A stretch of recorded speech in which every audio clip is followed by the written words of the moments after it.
Hello students, how to write an article. ये topic है हमारे आज के इस वीडियो लेसन का, जिसमें हम जानेंगे कि आर्टिकल राइटिंग क्या होता है। क्वेश्चन पेपर के राइटिंग सेक्शन का सबसे इम्पोर्टेंट क्वेश्चन होता है आर्टिकल राइटिंग का, जो कि 10 मार्क्स का होता है। कुछ स्टेट्स में ये 5 मार्क्स का भी होता है। इसका वर्ड लिमिट होता है 150 टू 200 के बीच में, यानी कम से कम इतने शब्दों में आपको अपने इस आर्टिकल को लिखना है। आज के इस लेसन में हम जानेंगे इसके फॉर्मेट के बारे में, इसके मार्किंग स्कीम के बारे में, किस तरह से 10 मार्क्स का डिवीजन किया जाता है। साथ ही साथ कुछ टिप्स एंड ट्रिक्स और कुछ टेक्निक्स के बारे में भी हम जानेंगे, जिनको ध्यान में रखते हुए हमको अपनी आर्टिकल राइटिंग करना है, जिससे कि हमें ज़्यादा से ज़्यादा मार्क्स एग्जाम में मिले। मार्किंग स्कीम के बारे में जानेंगे, क्योंकि मार्किंग स्कीम के बारे में जानने पर हमारे दिमाग में ये क्लियर रहता है कि हमको क्या क्या लिखने पर कितने कितने मार्क्स मिलते हैं। जब हमें मार्किंग स्कीम पता रहता है तो हम उस आंसर को और अच्छे से लिखने की कोशिश करते हैं। और हम आशा करते हैं कि वीडियो के अंत में आते आते तक कठिन लगने वाला ये आर्टिकल राइटिंग का क्वेश्चन आपको सरल लगने लगेगा, and you will be able to write article on any topic. आइए जानते हैं आर्टिकल राइटिंग क्या होता है। बहुत सारी मैगजीन्स में, समाचार पत्रों में, न्यूज़पेपर्स में, जर्नल्स में आपने आर्टिकल देखे होंगे। आर्टिकल को हिंदी में कहते हैं आलेख। आलेख यानी लेख। आलेख ये जो होता है, ये एक प्रकार का नॉन फिक्शनल राइटिंग होता है। नॉन फिक्शनल का मतलब होता है अकाल्पनिक। अकाल्पनिक अकाल्पनिक means it is based on real incident और एनी पर्टिकुलर थीम और सोशल कंसर्न। जैसे कि लेखक जो होते हैं, वो जब वो कहानियां लिखते हैं, उपन्यास लिखते हैं, वो उनकी कल्पनाओं पर आधारित होते हैं, यानी अपनी इमेजिनेशन पे, अपनी कल्पना में जो भी वो सोचते हैं उसके आधार पर वो कहानियां लिखते हैं। लेकिन जो आर्टिकल राइटिंग होता है वो कल्पना पर आधारित नहीं होता, वो रियलिटी पर आधारित होता है। और विशेष रूप से कोई पर्टिकुलर इंसिडेंट हुआ है, कोई विशेष घटना घटी है, या कोई थीम है उसको डिस्कस करने के लिए, या कोई सोशल कंसर्न है, कोई भी समस्या है, उसको उसके प्रति जागरूकता फैलाने के लिए या उसके प्रति लोगों को सचेत करने के लिए भी आर्टिकल लिखे जाते हैं। तो हम कह सकते हैं कि जो आर्टिकल राइटिंग होता है, ये एक नॉन फिक्शनल राइटिंग होती है, जो लेखक अपने डे टू डे लाइफ में अपने चारों ओर देख करके लिखता है। तो ये कुछ इस तरह से आर्टिकल जो है आपके समाचार पत्र में छपा हुआ आपको दिखाई देता है। फिर 3 या 4 पैराग्राफ में इसको लिखा जाता है। इसी तरह से ये भी आपको दिख रहा है, ये हेडिंग है आर्टिकल का। यहाँ पे बाई बाई करके ये लेखक का नाम लिखा हुआ है, और ये लेखक का नाम है, ऑथर यहाँ पे लिखा है। ये आर्टिकल का जो है टाइटल है, यानी टाइटल और लेखक का नाम, ये जो है आर्टिकल के फॉर्मेट का मेन पॉइंट है। उसके बाद यहाँ पे ये 3-4 पैराग्राफ में इस आर्टिकल को लिखा गया है। इसी तरह से ये वाला आर्टिकल है, इसमें द इंटरनेट यानी इंटरनेट के बारे में लिखा गया है, और यहाँ पे बाई करके जो लिखा है ये लेखक का नाम है। तो हेडिंग हो गया आर्टिकल का, हेडिंग या टाइटल, शीर्षक, और साथ ही साथ लेखक का नाम, ये उसकी फॉर्मेट का सबसे मेन पॉइंट है जो आर्टिकल में लिखा जाता है। और फिर इस तरह से ये पैराग्राफ में इसको डिवाइड किया जाता है। अब आइए डिस्कस कर लेते हैं इसके फॉर्मेट के बारे में। फॉर्मेट यानी प्रारूप। प्रारूप माने कौन कौन से पॉइंट्स हैं जिनको ध्यान में रख करके हमको आर्टिकल लिखना है। तो हम इसको, इन पॉइंट्स को हम 3 भागों में बांट लेते हैं। सबसे पहले आता है हेडिंग। हेडिंग या टाइटल, शीर्षक देना है। जो भी आर्टिकल आपको टॉपिक दिया गया है उसमें थोड़ा सा चेंज करके आपको लिखना चाहिए। नहीं भी लिखेंगे तो चलेगा, लेकिन फिर भी कोशिश होनी चाहिए कि आर्टिकल जो टाइटल है, जो हेडिंग है, वो थोड़ा इंटरेस्टिंग होना चाहिए, थोड़ा कैचिंग होना चाहिए। उसके बाद a line having the writers name, इसको हम बाई लाइन के बारे में के रूप में भी जानते हैं। बाई करके यहाँ पे लेखक का नाम लिखा होना चाहिए। ऊपर में हेडिंग, जैसा कि अभी हमने देखा था इमेजेस में, और फिर लेखक का नाम होगा। तो ये पहला पॉइंट हो गया। दूसरा पॉइंट में आता है इसका बॉडी। बॉडी जो है वो मेन पार्ट होता है आर्टिकल का, और इसको हम 2 या 3 पैराग्राफ में इसको लिख सकते हैं। और एंड में जो आता है वो कंक्लूजन होता है, यानी निष्कर्ष, जिसको हम उपसंहार कहते हैं। जो कुछ हमने आर्टिकल में बताया उसको शॉर्ट में हम इसमें लिखते हैं। इसमें जो ये एंडिंग पैराग्राफ होता है, और इसमें अपने ओपिनियन यानी अपने विचार लिखते हैं। रिकमेंडेशंस होती हैं, अनुशंसा होती है। अनुशंसा यानी रिकमेंडेशन का मतलब होता है टू से समथिंग गुड अबाउट समथिंग, किसी के बारे में अच्छा कहना, उसे कहते हैं रिकमेंडेशन, यानी ये काम आपको करना चाहिए। या एंटिसिपेशन होता है, अनुमान लगाया जाता है, एक्सपेक्ट किया जाता है, अपील की जाती है, निवेदन किया जाता है। यानी अंत में जो लेखक है वो जनता से, अपने रीडर से एक अपील करता है एक उनको अपना विचार बताता है उस टॉपिक के बारे में और फिर उनसे निवेदन भी करता है कि आप भी इस कार्य को करिए, यानी अवेयरनेस फैलाने के लिए इस तरह से ये आर्टिकल जो है वो एंड हो जाता है। अब आइए इसको और डिटेल में जान लेते हैं किस तरह से इसको हम लिखेंगे। कौन-कौन सी बातों को आपको आर्टिकल राइटिंग में मेंशन करना है। जैसे सबसे पहले आ गया इसका हेडिंग लिखना है। जो भी टॉपिक आपको लिखा है, सपोज़ आपको एग्ज़ाम में दिया है पॉपुलेशन प्रॉब्लम के बारे में आपको टॉपिक दिया है, तो आप केवल पॉपुलेशन मत लिखिए। उसको आपको अपनी तरफ से थोड़ा-सा इंटरेस्टिंग बनाना है। Population a threat, population a threat, threat का मतलब होता है धमकी या चेतावनी। बढ़ती हुई जनसंख्या क्या है? हमारे समाज के लिए, हमारे विश्व के लिए क्या है? एक धमकी है, चेतावनी है कि जनसंख्या बढ़नी नहीं चाहिए। या पॉपुलेशन एक्सप्लोजन भी आप लिख सकते हैं इसको, या इंक्रीजिंग पॉपुलेशन, बढ़ती हुई जनसंख्या। तो इस तरह से आपको पहले टाइटल देना है, इसके बाद उसके ठीक नीचे अपना नाम लिखना है बाई करके, जो लेखक होगा उसका नाम आता है। इतना ही आप लिख लेते हैं तो इसका 1 मार्क में आपको मिल जाता है। उसके बाद जो बॉडी है, ये मेन पार्ट है। फर्स्ट पैराग्राफ जो होगा हमारा इंट्रोडक्शन का होगा, उसको हम कोटेशन से, डेफिनेशन से या रिटोरिकल क्वेश्चन से स्टार्ट कर सकते हैं। कोटेशन क्या होता है आपका? कोई सूक्ति हो गई, कोई अच्छा वाक्य हो गया। सपोज आपको योगा पे आर्टिकल लिखने के लिए आ गया है, it is said that health is wealth, कि ऐसा कहा जाता है कि स्वास्थ्य ही धन होता है। सबसे बड़ा धन जो होता है वो स्वास्थ्य ही होता है। फिर उसके बाद आप इसमें स्टार्ट कर सकते हैं। या फिर आपको करप्शन पे अगर आर्टिकल लिखने के लिए आ गया तो आप लिख सकते हो कि honesty is the best policy, ईमानदारी हजार नियामत। It is said that honesty is the best policy. तो इस तरह से आप कोटेशन लिख करके आप अपने आर्टिकल को स्टार्ट कर सकते हैं। या जो टॉपिक है उसकी डेफिनेशन के बारे में लिख सकते हैं। डेफिनेशन माने परिभाषा। जैसे अगर सपोज आपको पॉल्यूशन के बारे में आर्टिकल लिखिए, तो आपको उसको बता करके लिख सकते हैं कि any imbalance in the biosphere is called the pollution. हमारी जैव मंडल में किसी भी प्रकार का जो असंतुलन आ जाता है तो उसको हम क्या कहते हैं? पोल्यूशन कहते हैं। तो इस तरह से आप डेफिनेशन से भी लिख सकते हैं। एक और इंटरेस्टिंग तरीका है आपकी आर्टिकल को और अट्रैक्टिव बनाने का और इफेक्टिव बनाने का, रिटोरिकल क्वेश्चन आप पूछ सकते हैं। रिटोरिकल क्वेश्चन क्या होते हैं? ये क्वेश्चन होते हैं आपकी सोचने पे मजबूर करते हैं, जो आपके अंदर एक आइडिया लाते हैं, कुछ सोचने पे मजबूर करते हैं, मीन्स आपका इंटरेस्ट बढ़ाते हैं। जैसे अगर आपको कुछ पूछना है कि have you ever imagine life without air, क्या आपने कभी हवा के बिना जीवन की कल्पना की है? जैसे हम कह रहे हैं कि पॉल्यूशन हो रहा है, हवा खराब हो जा रही है, ऑक्सीजन नहीं है। Have you ever imagine life without trees, have you ever imagine life without air, क्या हवा के बिना आपने जीवन की कभी कल्पना की है? क्या आपने कभी ऐसा सोचा है कि अगर पेड़ नहीं होंगे तो क्या होगा, पशु पक्षी नहीं होंगे तो क्या होगा, अगर पानी नहीं होगा तो क्या होगा, अगर हम आकाश में उड़ने लगेंगे तो क्या होगा? इस तरह के कुछ क्वेश्चन होते हैं जो आपके रीडर को इंटरेस्ट पैदा करते हैं और कुछ सोचने पे मजबूर करते हैं, जिससे उसका आर्टिकल पढ़ने में और इंटरेस्ट आगे बढ़ता है। तो इस तरह से आप इंट्रोडक्टरी पैराग्राफ को स्टार्ट कर सकते हैं, यानी कोटेशन से, डेफिनेशन से या फिर रिटोरिकल क्वेश्चन से। अब आते हैं इसके सेकंड पॉइंट पे, बॉडी। यानी बॉडी जो होता है इसका मेन पॉइंट होता है, मेन पार्ट है जो आर्टिकल का। एक इंट्रोडक्टरी पैराग्राफ हो गया, एक कंक्लूडिंग पैराग्राफ हो गया, फिर उसका जो बीच का हिस्सा होता है, इसको जो बॉडी है इसको हम 2 या 3 पैराग्राफ में लिख सकते हैं। 2 या 3 पैराग्राफ में, अगर हम इसको 2 में लिखते हैं तो हमारे 4 पैराग्राफ वाला ये आर्टिकल हो जाता है। अगर 3 में लिखते हैं तो आर्टिकल हमारा 5 पैराग्राफ में हो जाता है। तो इस प्रकार से जो आर्टिकल का वर्ड लिमिट है 150 टू 200, ये लगभग हमारा पूरा हो जाता है। तो मेन पार्ट में आपको क्या लिखना है? अब देखिए, आपको जो जो टॉपिक दिए जाएंगे उसको ध्यान में रखते हुए आपको इन वर्ड्स को बहुत ध्यान में रखना है।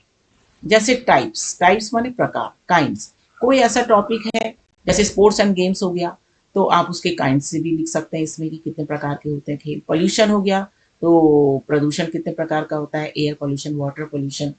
प्रॉब्लम जो होती है, समस्यात्मक जो लेख होते हैं, कॉज भी लिखने हैं आपको, उसका इफेक्ट लिखना है। यानी कोई भी समस्या है समाज में, अनएम्प्लॉयमेंट प्रॉब्लम है, जनसंख्या की समस्या है, बेरोजगारी की समस्या है, प्रदूषण की समस्या है, तो उसका कुछ प्रभाव पड़ता होगा। एक ड्राफ्ट बना लीजिए अपना, अपनी जो आपकी आंसर कॉपी है उसके पीछे के पेज में पेंसिल से अपने पॉइंट्स जो आपके दिमाग में आते जा रहे हैं उसको नोट करते चले जाइए। तो ये इफेक्ट क्या पड़ा, कोई भी प्रदूषण है तो उससे स्वास्थ्य संबंधी प्रॉब्लम आ रही है, या और फिर उसके कॉज क्या है, कारण क्या है, किन किन कारणों से ये समस्या पैदा हो रही है, उसके भी कारणों को नोट करते जाइए, पॉइंट बना बना के लिखते जाइए। या फिर कोई ऐसा टॉपिक है जैसे पॉल्यूशन के कारण क्या हो, अर्बनाइजेशन हो गया, इंडस्ट्रियलाइजेशन हो गया है, बढ़ते हुई जनसंख्या हो गई है, पॉपुलेशन, इंक्रीजिंग पॉपुलेशन भी इसका कारण है पॉल्यूशन का। तो ऐसे पॉइंट बना नोट करते जाइए। फिर कुछ शब्द हैं एडवांटेजेस। एडवांटेजेस का मतलब क्या होता है, लाभ होता है, और डिसएडवांटेज का मतलब क्या होता है, हानि। कोई ऐसे टॉपिक है जिसमें हानि और लाभ आपको बताने हैं। जैसे पॉल्यूशन है तो इसमें तो हानि हानि है, इसके तो डिसएडवांटेजेस वाले, एडवांटेजेस कुछ नहीं है। इसी तरह से स्पोर्ट्स एंड गेम्स है तो उसके लाभ है। प्लांटेशन है, अगर प्लांटेशन में आ गया ट्री प्लांटेशन तो उसके भी फायदे होते हैं, बहुत लाभ है। तो उसको भी पॉइंट बना क्या क्या लाभ है, पेड़ों से हमें क्या क्या फायदा होता है। उसी प्रकार से मेरिट्स एंड डिमेरिट्स माने क्या क्या इसकी विशेषताएं हैं, क्या क्या इसकी कमजोरियां हैं उस टॉपिक की, उसके भी पॉइंट बनाते जाइए। ये ध्यान में रखना है। फिर एक पैराग्राफ ऐसा होना चाहिए जिसमें कि आप डेटा दें, कुछ आंकड़े दे सकते हैं।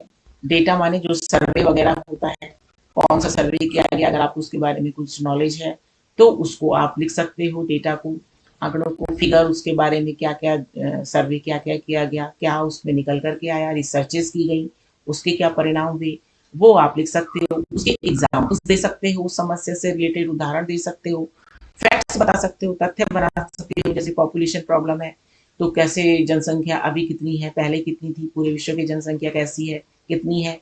तो ये सब आप उसमें एक पैराग्राफ में आप डेटा, फिगर, एग्जाम्पल, फैक्ट्स लिख सकते हो। एक पैराग्राफ आपका इफेक्ट का हो सकता है, कॉज एंड इफेक्ट का हो सकता है, कारण का हो सकता है, उसके प्रभाव का हो सकता है, प्रकार का हो सकता है, लाभ का हो सकता है, हानि का हो सकता है।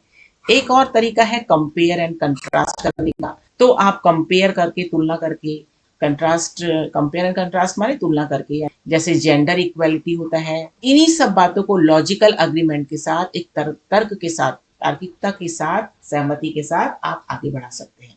तो ये जो वर्ड्स हैं ये सामान्य वर्ड नहीं है। ये जितने वर्ड हैं, अगर आप इन वर्ड्स को दिमाग में रखेंगे तो अगर आप पढ़ के भी नहीं गए हैं तो भी आप एक बहुत अच्छा आर्टिकल लिख सकते हैं।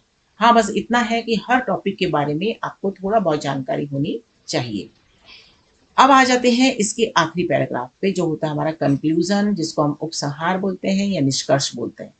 और ये क्या होता है, जिस्ट होता है, मेन पॉइंट्स को फिर हम समरी करके, एग्जाइट करके हम यहाँ पे लिखते हैं, समरी बना देते हैं। तो उस लास्ट पैराग्राफ में हम उस समस्या से रिलेटेड या उस बात से रिलेटेड कुछ ऐसी बातें बोलते हैं जो कि सल्यूशन के रूप में रहती है, समाधान के रूप में देती है। यानी हम समाधान बताते हैं, हम सजेशन देते हैं, सुझाव देते हैं, it should be done, it should not be done, ऐसा करना चाहिए, ऐसा होना चाहिए।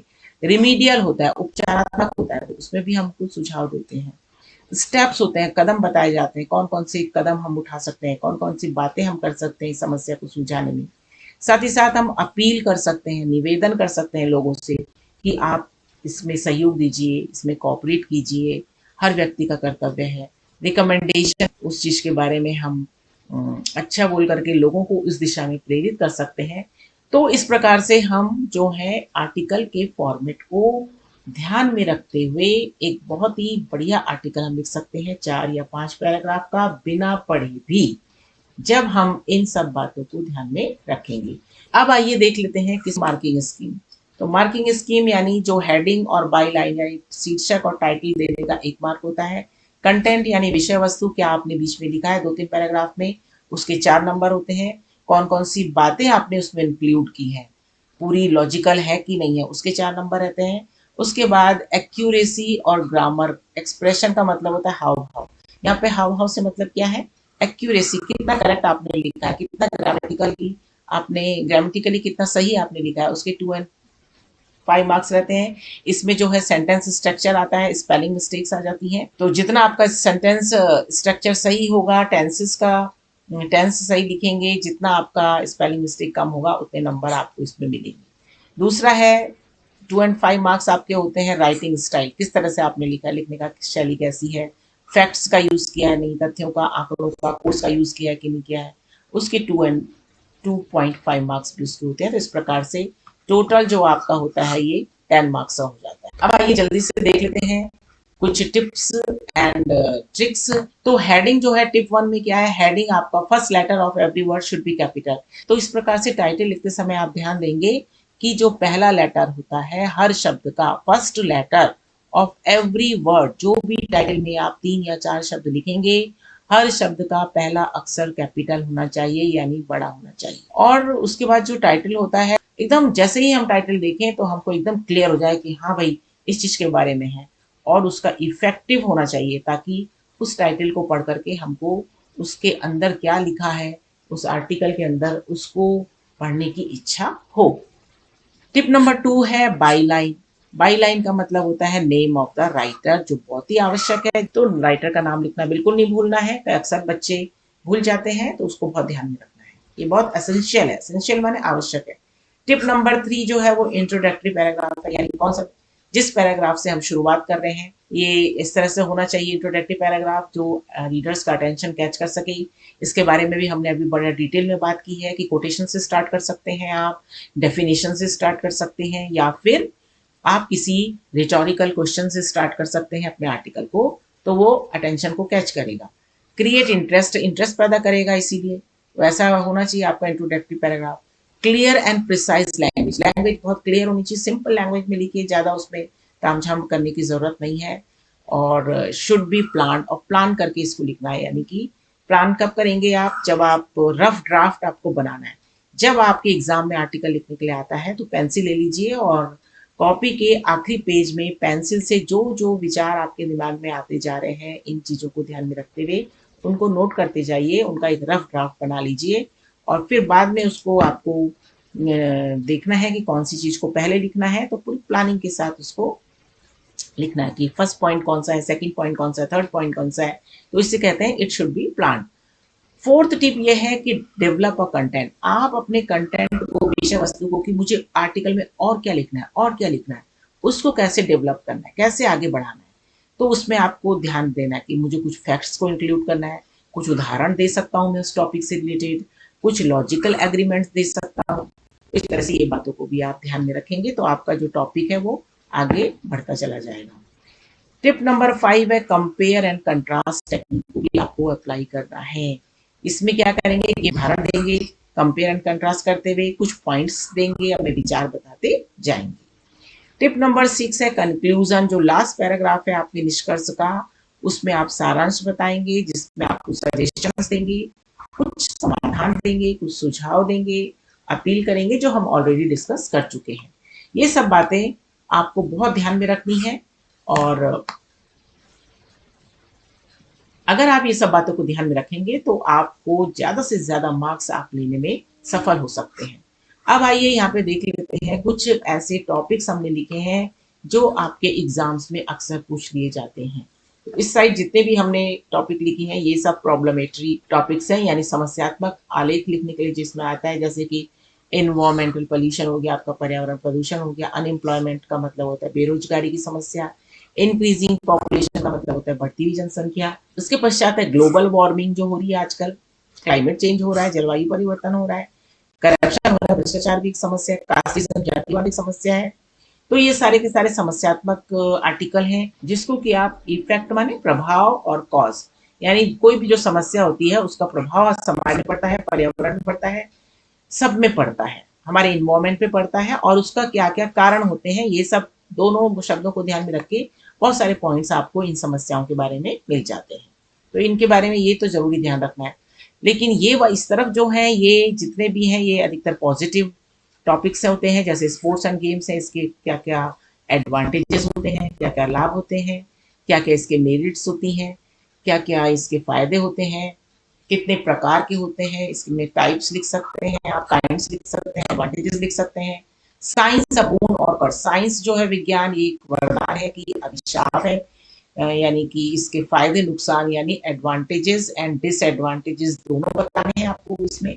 प्लांटेशन माने वृक्षारोपण जो है, इसके भी फायदे होते हैं, पॉइंट बना लीजिए। क्लीन इंडिया मिशन, स्वच्छ भारत अभियान जो है, इसमें भी आपको एडवांटेजेस बताने हैं, कब शुरू हुआ, फैक्ट्स एंड फैक्ट्स बताने हैं इसमें, डेट बतानी है, सर्वे बताने हैं कि सर्वे करके रिसर्च करके क्या क्या बातें लिखी है, तो ये सब व्हेन डिड इट स्टार्ट, कभी शुरू हुआ, किसने स्टार्ट किया, इस तरह से आप इसके बारे में पूरी फैक्ट्स भी लिखेंगे, डेटा इकट्ठा करेंगे तो पूरे नंबर मिलेंगे। पैट्रियटिज्म, फिर से देशभक्ति का टॉपिक है। How can we show love for our country, अपने देश के लिए हम प्रेम कैसे प्रदर्शित करते हैं।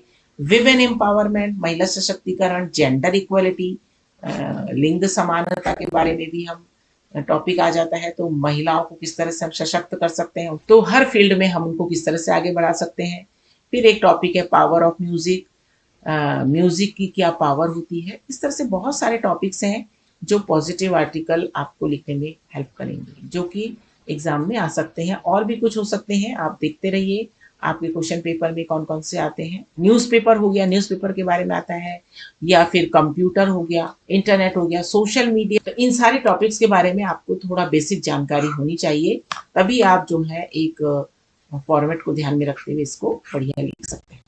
अब आखिरी में एक टेक्निक है जो आपको और हेल्प कर सकती है आपके आर्टिकल को लिखने में, जब आपको कुछ समझ में नहीं आए।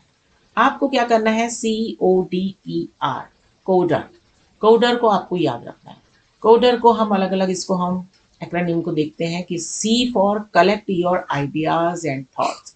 सबसे पहले आपको टॉपिक को देखना है जो आपके क्वेश्चन पेपर में आया। जो भी टॉपिक आप लिखने जा रहे हैं उसके बारे में अपने क्या क्या आपके आइडियाज हैं, उसको पढ़ करके आपकी कौन कौन सी थॉट्स आए हैं उनको कलेक्ट कर लीजिए, पहले उनको संग्रह कर दीजिए, माने एक जगह इकट्ठा कर लीजिए और पॉइंट बना करके उसको लिखते चले जाइए। उसके बाद जब आपने पॉइंट बना लिए कौन कौन सी बातें मेरे को इसमें लिखनी है, फिर उनको O फॉर ऑर्गेनाइज, उनको संगठित कीजिए। ऑर्गेनाइज दैम 1 2 3, पहले क्या लिखना है, उसके बाद after that what will I right, तीसरे नंबर पे क्या लिखना है, एंड व्हाट, पहले क्या लिखना है, बाद में क्या लिखना है। First of all what should I write, पहले क्या लिखना चाहिए, what should be written, end में क्या लिखना चाहिए। ये सभी पहले क्या लिखना है, उसके बाद क्या लिखना है, अगले पॉइंट में क्या लिखना है, और एंड में क्या लिखना है, ये सबको आप एक रफ ड्राफ्ट बना लीजिए।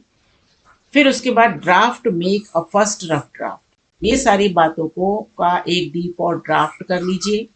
मेक अ फर्स्ट और रफ ड्राफ्ट बना लीजिए।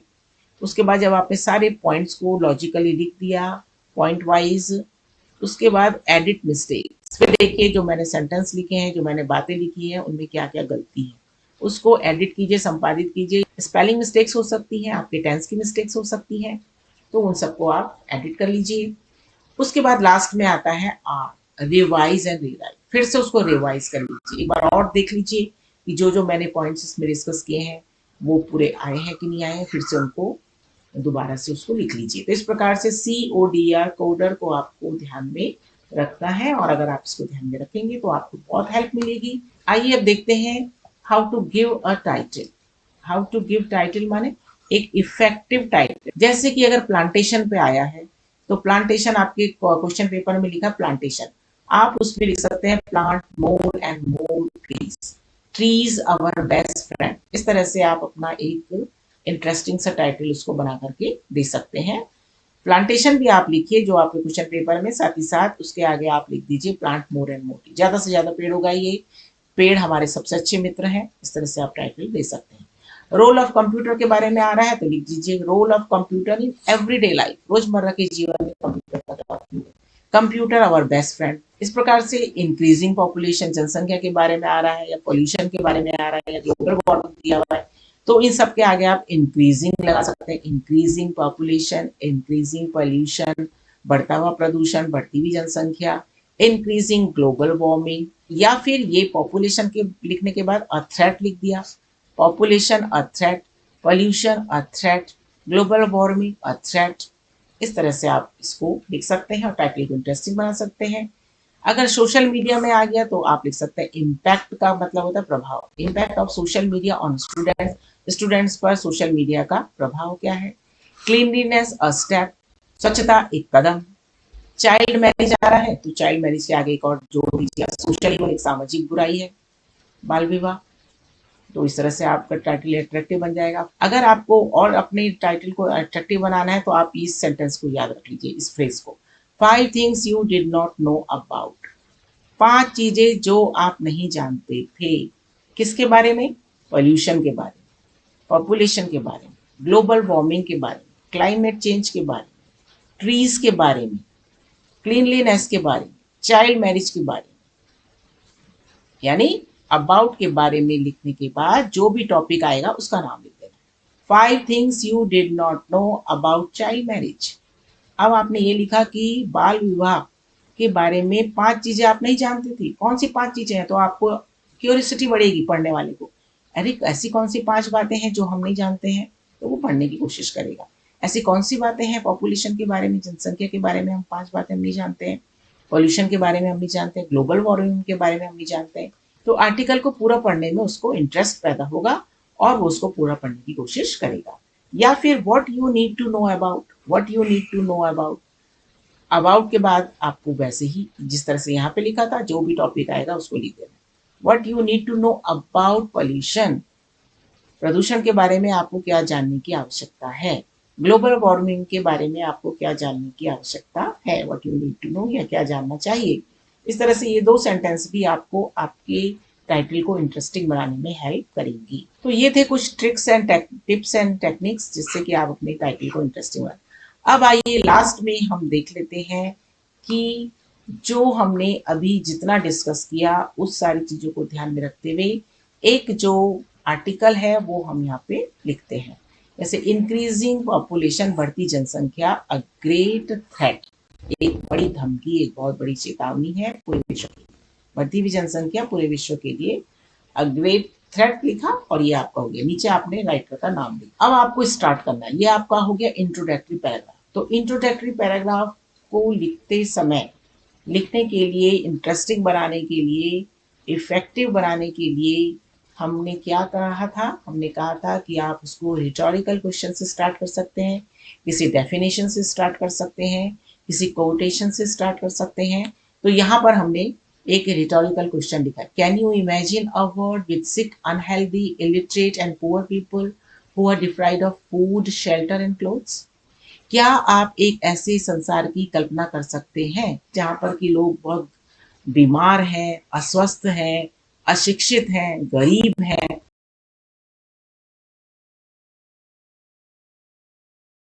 They don't get even the food, shelter and clothes.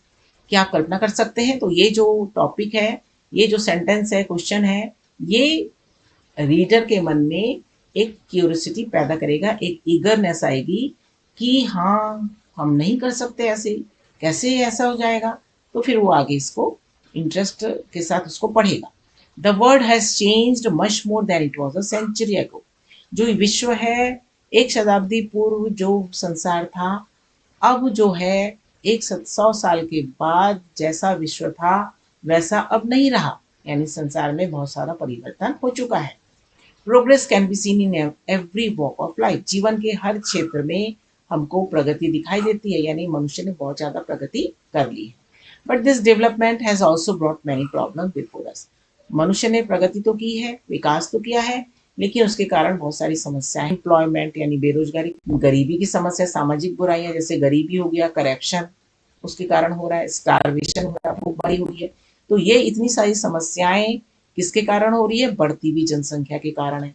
तो हम बता रहे हैं ये कितनी बड़ी धमकी है, कितनी बड़ी चेतावनी है कि it is the most serious problem, सबसे गंभीर समस्या है ये। It is a challenge to our prosperity. तो देश के विकास के लिए, देश की समृद्धि के लिए, देश की संपन्नता के लिए ये बहुत बड़ी चुनौती है जिसके कारण बाधा आ रही है। तो अब हमने ये जो सेंटेंस पैराग्राफ लिखा, ये हमने लिखा तो बढ़ती हुई जनसंख्या के लिए है, ये एक एट्रैक्टिव पैराग्राफ हो गया आपका इंट्रोडक्टरी। लेकिन इस वाले पैराग्राफ को एक और आपके लिए है कि ये वाला पैराग्राफ आप किसी भी समस्यात्मक लेख की स्टार्टिंग में लिख सकते हैं, बस टॉपिक आपका चेंज हो जाएगा।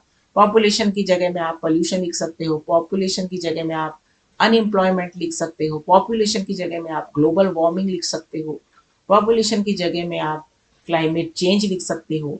ये सब इसी तरह से टाइटल दे सकते हो, बस ये चेंज हो करके। बाकी सब आप अगर आप ये वाला पैराग्राफ अगर आप बाकी समस्यात्मक लेखों के लिए भी लिखते हो तो उसमें भी ये पूरी तरह से फिट बैठता है, कोई प्रॉब्लम उसमें नहीं होगी। थोड़ा सा चेंज इसमें हो सकता है जिसमें आप बड़ी स्मार्टली उसको ध्यान में रखते हुए कर सकते हैं। तो एक ही पैराग्राफ को अगर आप याद करते हैं तो आपके 3 या 4 आर्टिकल में उसका यूज आप बड़े आसानी से कर सकते हैं, कुछ चेंज करके। उसके बाद हम आते हैं developing ideas. Second paragraph, content को कैसे डेवलप करना है। तो हमने पढ़ा था कि हम किसका यूज करेंगे, उसमें फैक्ट लिखेंगे, डेटा लिखेंगे, आंकड़े लिखेंगे, कुछ सर्वे का। तो अब हमने पॉपुलेशन है तो हमने हमने सर्च किया था, हमको थोड़ा सा नॉलेज था, तो हमने लिखा कि as of March 2025 the world population is estimated. 30 March तक जो है पूरे विश्व की जो जनसंख्या है एस्टिमेटेड यानी अनुमानित जो जनसंख्या है वो लगभग 8.2 बिलियन होगी। और ये इसका जो एनुअल ग्रोथ है, जो वार्षिक बढ़ोतरी हो रही है जनसंख्या में, इसका जो एनुअल ग्रोथ है वो अप्रोक्सीमेटली का मतलब होता है लगभग अराउंड 0.85% है। तो ये हमारा हो गया फैक्ट, हो गया डेटा, हो गया पॉपुलेशन के बारे में। आंकड़ों के आधार पे हम कह सकते हैं कि इंडिया जो है, हमारा देश जो है वो नंबर 1 हो गया है, सबसे ज़्यादा पॉपुलस कंट्री हो गया पूरे विश्व की। India has highest density with 492। और इसमें जो पॉपुलेशन जो डेंसिटी है वो 492 पर स्क्वायर किलोमीटर है। तो ये हाईएस्ट डेंसिटी हो गया, इसका जो जनसंख्या घनत्व है सबसे ज़्यादा है। This problem demands urgent attention. तो ये समस्या है, इसके लिए हमने एक ऐसा सेंटेंस लिख दिया जिससे कि पूरा हमारा पैसेज जो है वो इफेक्टिव बन गया। अब इसको दूसरा पैराग्राफ हमने मेंशन किया है, तो क्योंकि ये समस्यात्मक लेख है, प्रॉब्लमेटरी आर्टिकल है, तो हमको इसके रीजन बताने हैं, इसके कॉज बताने हैं। तो क्या क्या रीजन है, क्यों जनसंख्या बढ़ रही है, क्या कारण हो सकते हैं। तो जितने भी वर्ड्स को हमने बोल्ड लेटर्स में लिखा है ये सब इसके कॉजेज हैं, रीजंस हैं। जैसे कि better medical facilities and control over epidemic. पहले क्या होता था, महामारी अगर फैलती थी तो बहुत सारे लोग जो है वो मर जाते थे और उसमें जनसंख्या, इस तरह से जनसंख्या घटती जाती थी। लेकिन अभी क्या है, हमारी जो मेडिकल फैसिलिटीज है वो बहुत अच्छी हो गई, यानी दवाइयाँ जो हैं, ड्रग्स जो हैं, बहुत सारी ऐसे मेडिकल इक्विपमेंट्स हैं जिससे कि कारण हम बीमारी का पता लगा लेते हैं, या दवाइयाँ जो भी हैं, ड्रग्स जो हैं, उससे हम लोगों को बचा लेते हैं आसानी से। तो जो मृत्यु दर है उसमें कमी आई है, लोग कम मर रहे हैं, तो जनसंख्या बढ़ रही है। जिस तरह से जनसंख्या बढ़ रही है उस तरह से घट नहीं रही है। तो इसलिए बेटर मेडिकल फैसिलिटी भी जो है वो हमारी जनसंख्या बढ़ने का एक कारण है। हैव मेड, इसने हमारी लाइफ को बहुत सेफ बना दिया है और बहुत लंबा बना दिया है जीवन व्यक्ति का। दूसरा कारण हमने लिखा है दैट्स बाय डिजीजेस, फैमिली और foods have been reduced to the minimum. पहले क्या होता था, बीमारी से लोग मरते थे, फ्लड यानी बाढ़ आती थी तो बाढ़ से लोग मर जाते थे। अब क्या है कि जो भी ये नेचुरल डिजास्टर्स होते हैं, अकाल पड़ना, बाढ़ आना, इस पे सरकार बहुत अच्छे से काबू कर लेती है। तो इसकी संख्या भी बहुत कम हो गई है, रिड्यूस टू मिनिमम। बहुत कम लोग इस तरह से मरते हैं, क्योंकि जब भी बाढ़ आती है तो बहुत इंतजाम हो जाते हैं, जब भी अकाल पड़ता है तो उसका भी सरकार इंतजाम कर लेती है, तो मृत्यु दर में कमी आई है। एक और कारण है जनसंख्या बढ़ने का, इलिटरेसी। इलिटरेसी माने असाक्षरता, यानी लोग क्या है, अनदर रीजन, ये लोग जो हैं वो कम पढ़े लिखे हैं, जिसके कारण वो सोचते हैं कि लोग जो बच्चे जो हैं वो children are the gift of God, बच्चे जो है वो ईश्वर की देन है। तो वो साइंस की क्योंकि अनपढ़ हैं, उनको समझ में नहीं आता है, तो वो इसको ईश्वर की, भगवान की देन मान लेते हैं, इससे जनसंख्या बढ़ती जाती है। एक और कारण है डिजायर फॉर बॉय, ये भी इलिटरेसी के का ही एक और कारण है कि बालक की, बेटे की कामना, बच्चे की, बेटे की, पुत्र की इच्छा करना भी एक कारण है, जिसके कारण किसी के अगर 3 या 4, पहली बेटी है, दूसरी बेटी है, तो वो चाहते हैं कि हमें पुत्र पैदा हो, इसके कारण भी उनकी जनसंख्या, उनके बच्चे पैदा होते हैं और वो जनसंख्या बढ़ाते हैं। एक और कारण है पावर्टी, गरीबी। गरीबी और अशिक्षा इंटर रिलेटेड है, तो गरीबी के कारण भी हाँ जनसंख्या जो है वो बढ़ती है। तो ये सारे के सारे कारण हैं जनसंख्या बढ़ने का। एक पैराग्राफ हमारा इसका कारण का हो गया। अब आइए एक और, ये लास्ट पैराग्राफ को हम डिस्कस कर लेते हैं। लास्ट पैराग्राफ आपका कंक्लूजन हो गया, आपका निष्कर्ष। अब निष्कर्ष में हमने क्या बोला था, इसमें हमको क्या देना है, सजेशन देना है। बढ़ती हुई समस्या है, बहुत बड़ी समस्या है, तो हमने लिखा इट हैज बीन इनफ, अब बहुत हो चुका है, यानी बहुत हो चुका है। Now it is the time when we must take a big step against it. अब समय आ गया है कि हमें इसके खिलाफ बड़ा कदम उठाना पड़ेगा, बड़ा कदम उठाना चाहिए, must. For this people should be educated and responsible. इसके समाधान के लिए लोगों को शिक्षित होना पड़ेगा और जिम्मेदार बनना पड़ेगा, यानी सबको जिम्मेदारी को वहन करना है। और birth control is a blessing, तो बर्थ कंट्रोल जो है, बर्थ पे हमको कंट्रोल करना है, नियंत्रण रखना है। उसके बाद एक और उसका हम सुझाव दे सकते हैं, a full proof scientific campaign for family planning, यानी परिवार नियोजन का एक कैंपेन चलाना है, जो कि सरकार चला भी रही है काफी बड़े स्तर पर। ये भी नीड ऑफ द आवर, समय की मांग है कि फैमिली प्लानिंग यानी परिवार नियोजन को प्रोत्साहित करना चाहिए। परिवार नियोजन माने बर्थ कंट्रोल, यानी कम बच्चों वाला, कम सदस्यों वाला फैमिली को प्रमोट करना पड़ेगा। वीमेन शुड बी एजुकेटेड, महिलाएं जो है उनको शिक्षित करना पड़ेगा, क्योंकि महिलाएं जो है वो इसमें बहुत ज़्यादा बड़ी भूमिका निभाती हैं और घर का देख रेख सब काम उन्हीं को करना है, तो इसलिए महिलाओं को इसके लिए शिक्षित होना पड़ेगा। One family one child program भी चलाना पड़ेगा, एक परिवार एक बालक, इसकी तरफ भी ध्यान देना पड़ेगा। जब ये कैंपेन चलाया जाएगा तो जाहिर सी बात है बर्थ कंट्रोल होगा और जनसंख्या में कमी आएगी। Should be introduce child marriage should be ban, child marriage यानी बाल विवाह जो है उसको बैन कर दिया जाएगा, उसको प्रतिबंध लगाना चाहिए, क्योंकि अगर जल्दी शादी होती है तो फिर बच्चे भी ज़्यादा होते हैं। इट इज़ ओनली, अब ये सारे हमने सजेशन दे दिए, सोल्यूशन दे दिए, सुझाव दे दिए, ये सब इसको करना है। इसकी ये वाली लाइन और दूसरी लाइन और यहाँ से ये जो लाइन हम लिख रहे हैं, ये वाली लाइन और यहाँ तक की लाइन, यानी ये दो लाइन हो गई, should be educated and responsible, यहाँ तक की लाइन और यहाँ से लेके यहाँ तक की लाइन, ये आप किसी भी समस्यात्मक आर्टिकल में लिख सकते हैं, सब में ये एकदम फिट बैठेगी। क्यों? क्योंकि इनका एक ही मतलब है कि बहुत हो गया है, अब समय की मांग है, एक बड़ा कदम उठाना चाहिए। तो कोई भी समस्या है उसके लिए हम लिख सकते हैं कि हाँ बहुत हो गया भैया, आप ध्यान दीजिए, अब बड़ा कदम उठाइए, इसके बारे में सोचिए, लोगों को शिक्षित करिए, लोगों को जिम्मेदार बनाइए। It is not only the duty of the government but also the social responsibility of every individual, केवल सरकार की ही ये जिम्मेदारी नहीं है।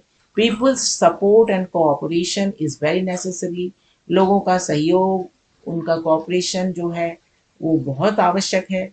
Awareness programme should be done, इस समस्या के प्रति अवेयरनेस प्रोग्राम्स यानी कि जागरूकता अभियान संबंधी कार्यक्रम जो है वो चलाए जाने चाहिए। Media can play an important role in this regard, और इस मामले में, इस बारे में मीडिया जो है एक बहुत बड़ा रोल प्ले कर सकता है। तो मीडिया तो अवेयरनेस प्रोग्राम के लिए सभी में कर सकता है, किसी भी चीज़ के लिए कर सकता है। तो इस प्रकार से ये कॉमन लाइन हो जाती है। तो हमने देखा जो स्टार्टिंग पैराग्राफ है, जो इंट्रोडक्टरी पैराग्राफ है और जो कंक्लूडिंग पैराग्राफ है, ये दोनों, ये कई प्रकार के आर्टिकल में काम आ सकता है। आप इसको याद कर लीजिए इन सेंटेंसेस को और उनको अप्लाई करने की कोशिश कीजिए। और don't have more kids than you carry. तो इस प्रकार से इन सारे टिप्स एंड ट्रिक्स को, टेक्निक्स को, पॉइंट्स को ध्यान में रखते हुए आप अपने आर्टिकल को एक बहुत ही अच्छा आर्टिकल बना सकते हैं। So now you know how to write an article. I hope आपको ये समझ में आया होगा। If you find it helpful please press the like button and subscribe the channel, share it with your friends. Thanks for staying till the end. Soon we will meet again in the next video. Till then, take care. Goodbye. Thanks for watching.